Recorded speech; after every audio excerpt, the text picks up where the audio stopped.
Hello, my name is Sakshi Bhavsar and I am a student at NYU Tandon School of Engineering and I am pursuing my master's in computer engineering.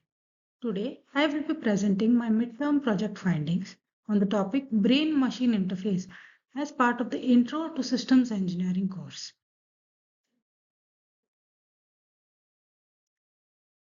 Here is a brief outline of what we will be going through today. First, we will get to the introduction of the topic. What exactly is brain-machine interface or brain computer interface? We then go into the background. How did it all begin? Then we dwell into the concept development, consisting of mainly three subdivisions: needs analysis, concept exploration, concept definition, and fourth part that we will be looking at today was the first steps that were taken towards the BCI development. We then move on to challenges, applications, emerging technologies, and finally we conclude our discussion uh, along with certain recommendations for the future.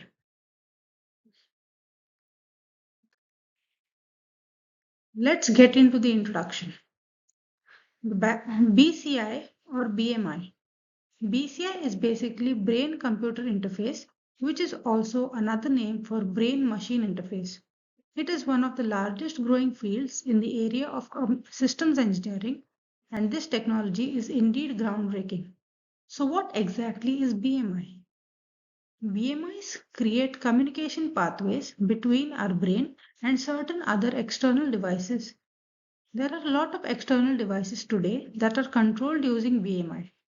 Using this, users can control as well as receive feedback on their thoughts and what exactly is their significance in today's world.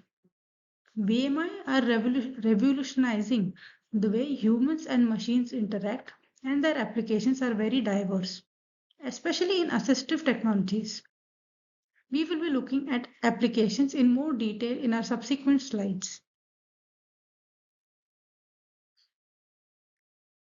BMI has emerged as an interdisciplinary field combining computer science engineering as well as neuroscience.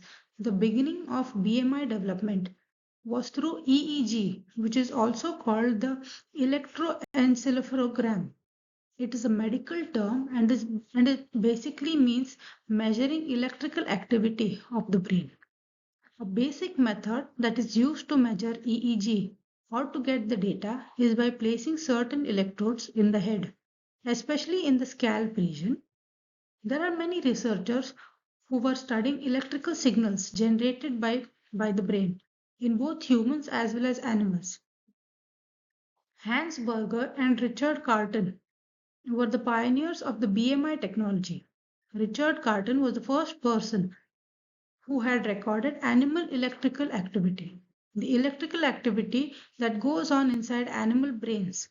And he published his findings in the British Medical Journal in 1875. This was a prelude to the development of BCI Hansberger in 1924.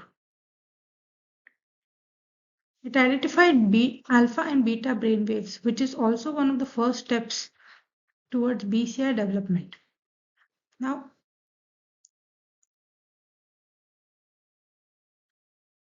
Now let's get into concept development. In the concept development phase, first comes the needs analysis.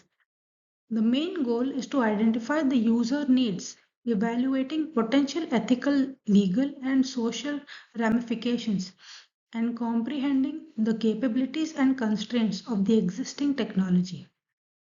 Let's look at each point. First is determining the user groups. What are the unique requirements?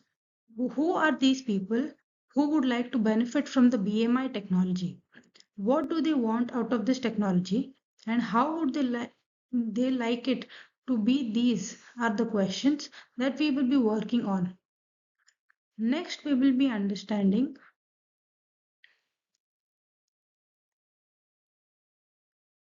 Next, we will be understanding of the requirements in depth as well as the challenges that they face having gathered this information. We discussed in the previous points, it is vital for us to determine if the technology viable for this. for us to be able to achieve these or not. Because if it is not technologically viable, then there is no point in proceeding further. Once we made sure that it is technically viable, we must ensure that BMI system that we are about to create is safe and dependable at all times. Lastly, a very important point to consider is a legal requirement and ethical issues that are related to privacy and experimentation, all basically the forms of need analysis. If we have to summarize as to what exactly was the need for a development of a BCI system, we can say that BCIs are being developed mainly for people, for example, people who suffer paralysis. They would now be able to spell words on a computer screen without moving any part of their body.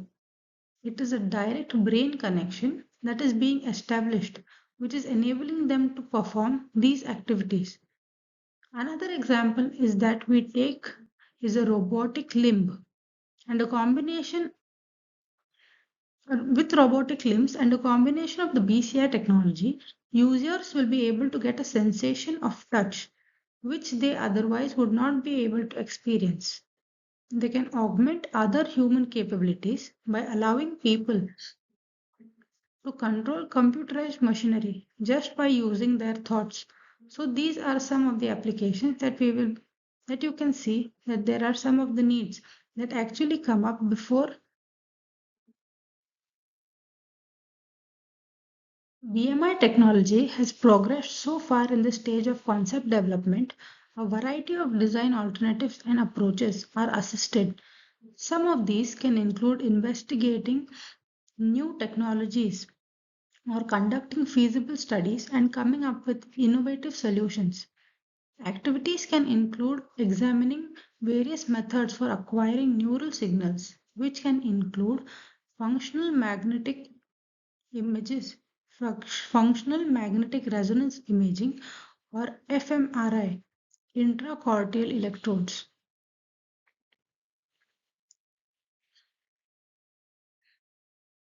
Electrography can also investigate machine learning and signal processing algorithms for the purpose of decoding brain activity and extracting pertinent features, taking into account the BMI system's integration with the current technologies, including virtual reality robotics, neurostimulation apparatus. These are very important. Last but not least, we should also evaluate the possibility of non invasive and minimally invasive methods to ally our wars about user acceptance and safety. It is important for us to be able to incorporate newer technologies into BCI for it to be most effective. Now comes the concept definition phase. Here, based on the findings of the requirement analysis as well as concept exploration, the chosen design concept is now refined and formalized during the stage of concept definition. So, what will be basically doing is outlining the functional specifications and performance indicators. What are these performance indicators? They can be accuracy response time or usability for the BMI system.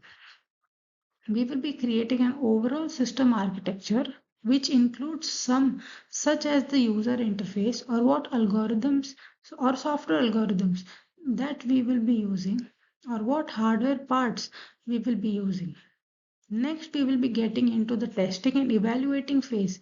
So, the testing and evaluating of this design will be done iteratively and we will be making adjustments and we will pinpoint the areas that required improvement and then work on that. Last but not the least is our validation standards.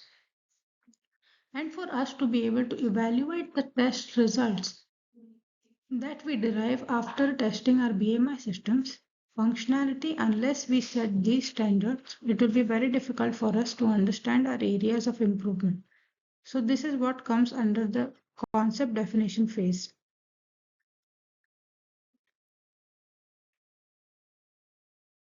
Basically, here is where we will be solidifying everything that we have gathered from the other stages, and we will be able to come up with something that has a workable future we can work with. So far, this is the concept definition phase. The first step towards BCI development was the EEG recording. What they did was that they obtained brain signals and then they amplified it before it was being digitalized. They then interpreted the signal and convert it into specific commands. But EEG is still not considered as a BMI because nowadays, by the definition of BCI, it requires a feedback from the machine as well. So EEGs are technically not BCIs, but that was the first step that was taken towards the development of PCI. This is a block diagram that shows, you can see that there are different types of signals that were deterred from the brain. There is a raw signal first, then there is taken from the brain, and that the new raw signal is amplified, it is digitalized, and then it goes through a signal processing phase, which is very important phase in processing of these electrical signals for us to be able to gather information, relevant information, and then convert into commands. And how the commands are converted into commands is basically a software algorithm. The algorithm tells us how these conversions have to be done, and then based on that, we can control different kinds of devices. As you can see,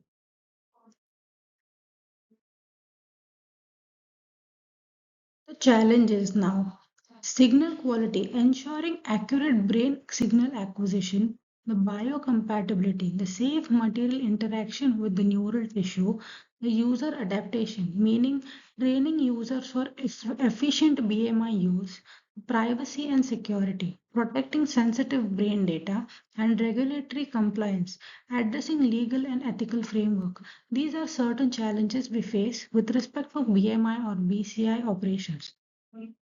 The applications of this operation is that we can use it for assistive technologies such as brain controlled robotics and prosthetics.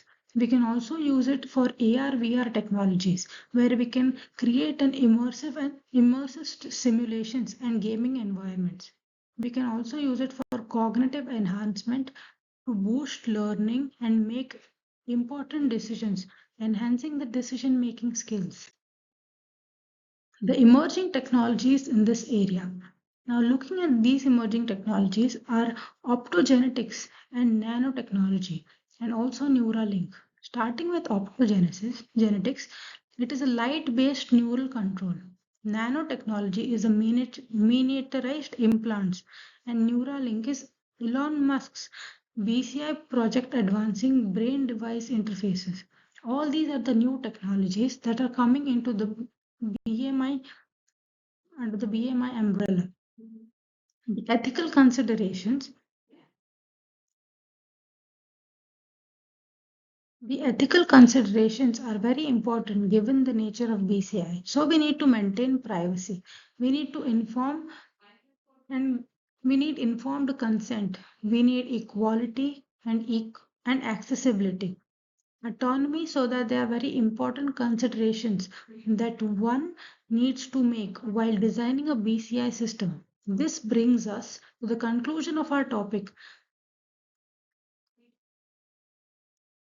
BMI is a game changer and it has a lot of potential. But even though there has been a lot of progress, there are many issues to be resolved, especially in terms of signal quality or biocompatibility, user adaptations, and a lot of ethical issues. So there is still a lot of things that are undergoing and very intense research in today's time.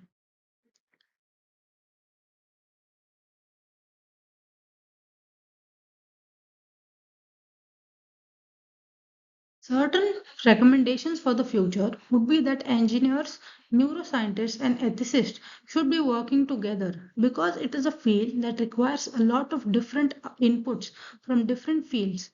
This is a very important. It also requires responsible development.